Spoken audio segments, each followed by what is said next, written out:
the Daily Social Distancing Show presents the Democratic National Convention, electing America's first black president's friend.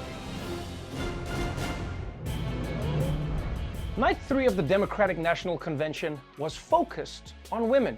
Women fighting for their rights, women pushing for change, and women who don't want to say they told you so, but they told you so. We also heard from Elizabeth Warren, who delivered a speech from inside a school about the Biden policies that would help families and working mothers. Now, if you paid attention, you would have noticed that she also left a little Easter egg for people in the background, with letter blocks spelling out BLM, which, if you think about it, is the perfect Rorschach test. Because if you're woke, it stands for Black Lives Matter. If you're conservative, it means Blue Lives Matter. And in my mind, it means Beyonce loves me. Oh my God, Beyonce loves me. I knew it. I knew it.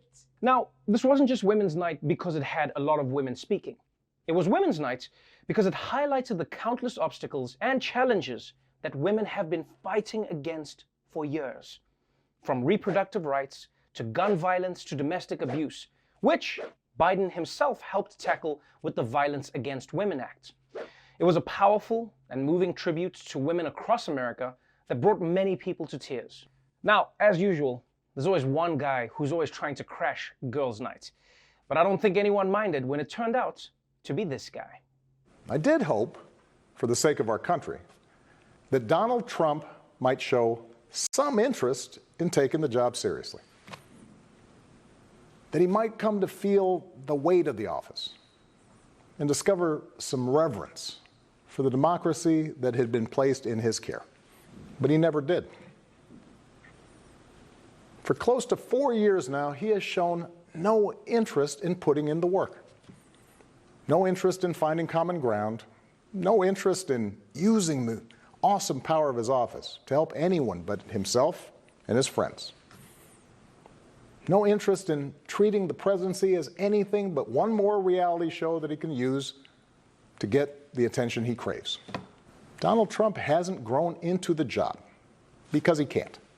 Wow, President Obama. I think you're being a little harsh here. The man's only been in office for 3 years and 7 months. Give the dude some time to warm up. But this speech wasn't just brutal, it was straight to the point. Not even being mean about it. Like, Obama was just laying out why President Trump has failed in a real and honest way. And I know he's too classy for this, but I think Obama would make a great Yelper. Vincenzo's Quality Italian has no interest in making a decent meatball sub. They won't ever grow into your fave calzone joint because they can't. So, from Obama to Trump's former cabinet members to Trump's own niece, everyone except Trump's tailor says this guy hasn't grown at all. And although there were moments of hopefulness in the speech, the overall feeling was that America was on the brink of death. And this was the last chance to save it. Like, it didn't feel like the usual things are gonna get better Obama speech. It felt more like a funeral for democracy.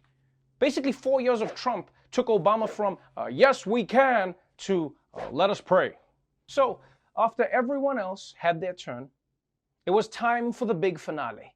The official nomination of Vice Presidential candidate Kamala Devi Harris. And although Kamala kicked off the night from what looked like backstage at a U2 concert, she finally got her grand moment at the end of the show. Greetings, America. That I am here tonight is a testament to the dedication of generations before me. Women and men who believed so fiercely in the promise of equality, liberty, and justice for all. I have fought for children and survivors of sexual assault. I fought against transnational criminal organizations. I took on the biggest banks and helped take down one of the biggest for-profit colleges. I know a predator when I see one. My mother taught me that service to others gives life purpose and meaning. She probably could have never imagined that I would be standing before you now and speaking these words. I accept your nomination for Vice President of the United States of America. Wow. I don't care what you say, man. That was one hell of a moment. The first black woman to be a vice presidential nominee. Also, is it just me, or does Kamala have like a really big living room?